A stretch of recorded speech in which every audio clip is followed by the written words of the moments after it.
प्रेम से बोलिए जय श्री शनि महाराज की। नमस्कार प्रिय भक्तगणों, स्वागत है आप सभी का आपके अपने चैनल ज्ञान अर्थ में। आप सभी का दिन शुभ और मंगलमय हो। श्रोताओं, आज चैत्र अमावस्या है। आज अमावस्या के होने के कारण शनिवार के दिन का और भी महत्व बढ़ जाता है। ऐसे में आज आप शनिवार के दिन रसपान करेंगे भगवान शनि महाराज की पावन एवं पौराणिक व्रत कथा। शनि महाराज की कुदृष्टि जिस व्यक्ति पर पड़ जाती है उसका जीवन नर्क से भी बदतर हो जाता है। यदि अगर वहीं शनि महाराज किसी पर प्रसन्न हो जाएं तो उसके जीवन के वारे न्यारे हो जाते हैं। आइए श्रोताओं, ध्यान लगाकर रसपान करते हैं भगवान शनि महाराज की पावन एवं प्रचलित व्रत कथा।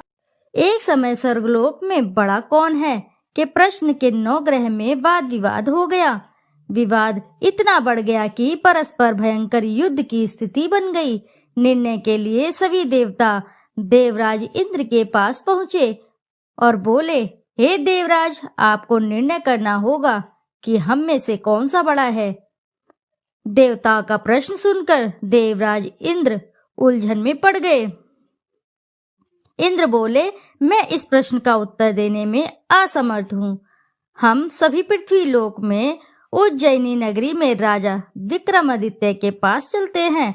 देवराज इंद्र सहित सभी ग्रह देवता उज्जैनी नगरी पहुँचे। महल में पहुंचकर जब देवताओं ने उनसे अपना प्रश्न पूछा तो राजा विक्रमादित्य भी कुछ देर के लिए परेशान हो उठे, क्योंकि सभी देवता अपनी अपनी शक्तियों के कारण महान थे। किसी को भी छोटा या बड़ा कह देने से उनके क्रोध के प्रकोप से भयंकर हानि पहुंच सकती थी।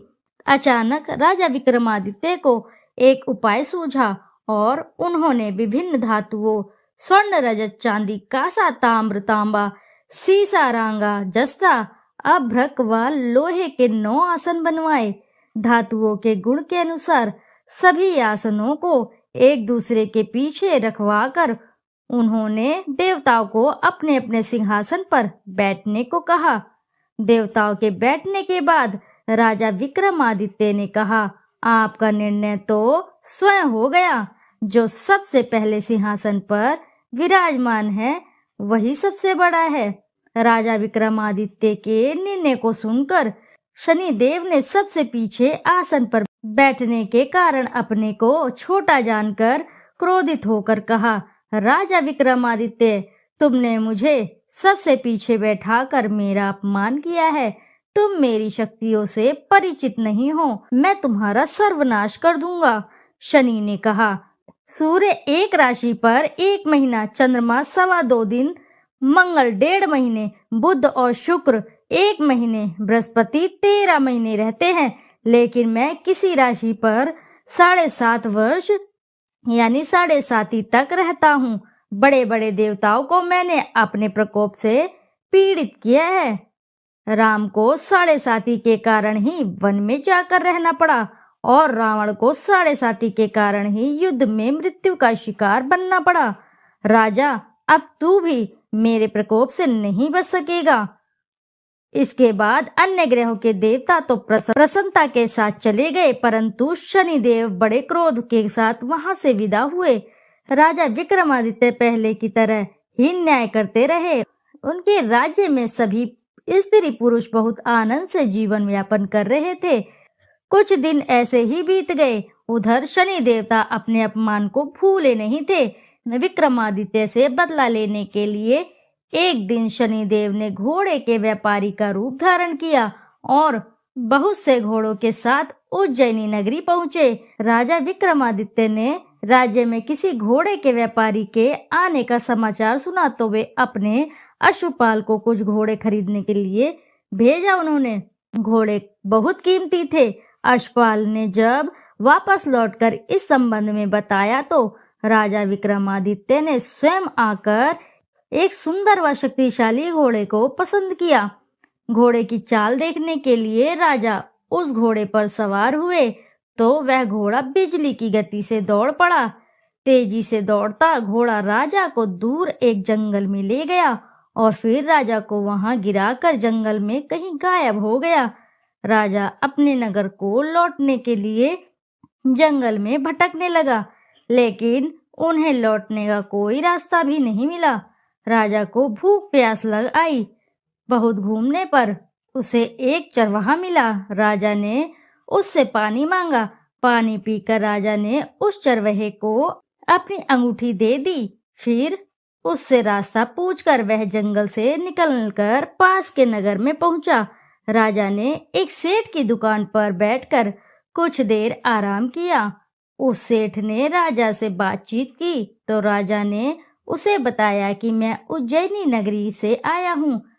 राजा के कुछ देर दुकान पर बैठे रहने से सेठ जी की बहुत बिक्री हुई। सेठ जी ने राजा को बहुत भाग्यवान समझा और खुश होकर उसे अपने घर भोजन के लिए ले गया।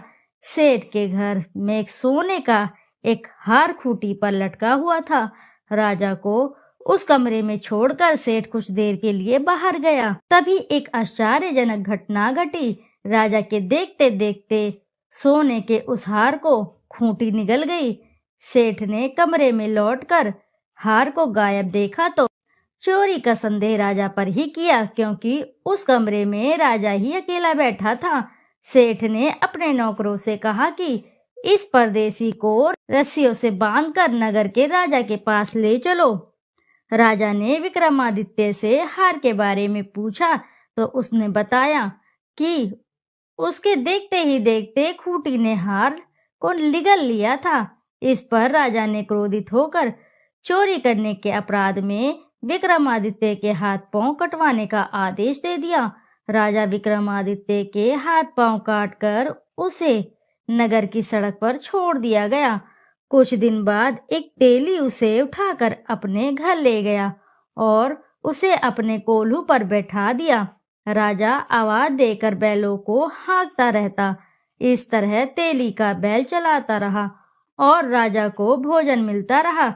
शनि के प्रकोप की 7.5 पूरी होने पर वर्षा ऋतु प्रारंभ हुई। राजा विक्रमादित्य एक रात मेघमल्हार गा रहा था। तभी नगर के राजा की लड़की राजकुमारी मोहिनी रथ पर सवार उस तेली के घर के पास से गुजरी। उसने मेघमल्हार सुना तो उसे बहुत ही अच्छा लगा और दासी को भेजकर गाने वाले को बुलाने को कहा। दासी ने लौटकर राजकुमारी को अपंग राजा के बारे में सब कुछ बता दिया। राजकुमारी उसके मेघमल्हार से बहुत प्रसन्न मोहित हुई। अतः उसने सब कुछ जानकर भी अपंग राजा से विवाह करने का निश्चय कर लिया। राजकुमारी ने अपने माता पिता से जब यह बात कही तो वे हैरान रह गए। रानी ने मोहिनी को समझाया, बेटी तेरे भाग्य में तो किसी राजा की रानी बनना लिखा है, फिर तू उस अपंग से विवाह करके अपने पांव पर कुल्हाड़ी क्यों मार रही है। राजकुमारी ने अपनी जिद पूरी कराने के लिए उसने भोजन करना छोड़ दिया और प्राण त्याग देने का निश्चय किया। आखिर राजा रानी को विवश होकर अपंग विक्रमादित्य से राजकुमारी का विवाह करना पड़ा। विवाह के बाद राजा विक्रमादित्य और राजकुमारी तेली के घर में रहने लगे। उसी रात स्वप्न में शनिदेव ने राजा से कहा, राजा तुमने मेरा प्रकोप देख लिया, मैंने तुम्हें अपने अपमान का दंड दिया है। राजा ने शनिदेव से क्षमा करने को कहा और प्रार्थना की, हे शनिदेव आपने जितना दुख मुझे दिया है अन्य किसी को ना देना। शनिदेव ने कुछ सोचकर कहा, राजा मैं तुम्हारी प्रार्थना स्वीकार करता हूँ। जो कोई स्त्री पुरुष मेरी पूजा करेगा, शनिवार को व्रत करके मेरी व्रत कथा सुनेगा, उस पर मेरी अनुकंपा बनी रहेगी। प्रातःकाल राजा विक्रमादित्य की नींद खुली तो अपने हाथ पांव देखकर राजा को बहुत खुशी हुई। उसने मन ही मन शनिदेव को प्रणाम किया। राजकुमारी भी राजा के हाथ पांव सही सलामत देखकर आश्चर्य में डूब गई। तब राजा विक्रमादित्य ने अपना परिचय देते हुए शनिदेव के प्रकोप की सारी कहानी सुनाई। सेठ को जब इस बात का पता चला तो दौड़ता हुआ तेली के घर पहुंचा और राजा के चरणों में गिरकर क्षमा मांगने लगा। राजा ने उसे क्षमा कर दिया, क्योंकि यह सब तो शनिदेव के प्रकोप के कारण ही हुआ था।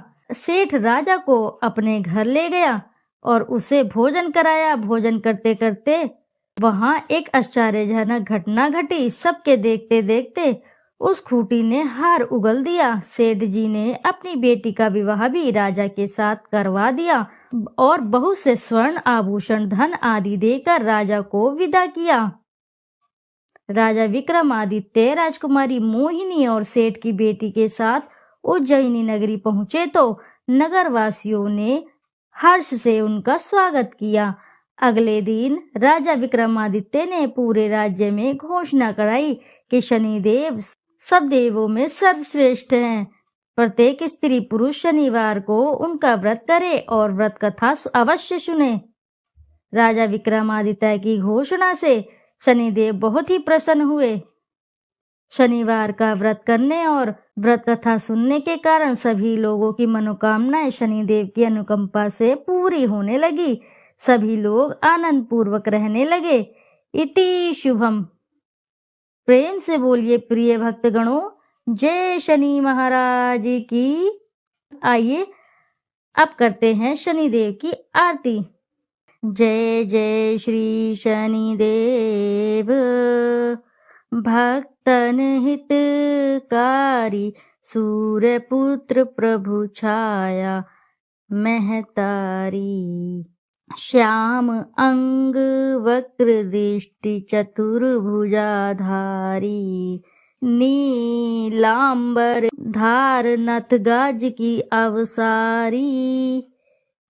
जय जय श्री शनिदेव, श्याम अंग वक्र दृष्टि चतुर्भुजाधारी, नीलांबर धार नथ गज की अवसारी। जय जय श्री शनिदेव, किरीट मुकुट शीश रजित, दीपत है लिलारी, मुक्तन की माला गले शोभित बलिहारी। जय जय श्री शनिदेव, मोदक मिष्ठान पान चढ़त है सुपारी, लोहा तिल तेल उड़द महिषी अति प्यारी। जय जय शनिदेव, जय जय जय श्री शनिदेव। देव दनुज ऋषि मुनि सुमिरत नर नारी, विश्वनाथ धरत ध्यान शरण है तुम्हारी। जय जय श्री शनिदेव, भक्तन हितकारी। प्रिय भक्तगणों, जोर से बोलिए एक बार जय श्री शनि महाराज की। श्रोताओं, यदि आपको वीडियो अच्छी लगी है तो वीडियो जरूर लाइक करें, साथ ही अपने प्यारे से कमेंट में एक बार जरूर लिख दें जय श्री शनि महाराज की। फिर मिलते हैं आपसे ऐसी किसी नई कथा कहानी में। जब तक के लिए नमस्कार श्रोताओं।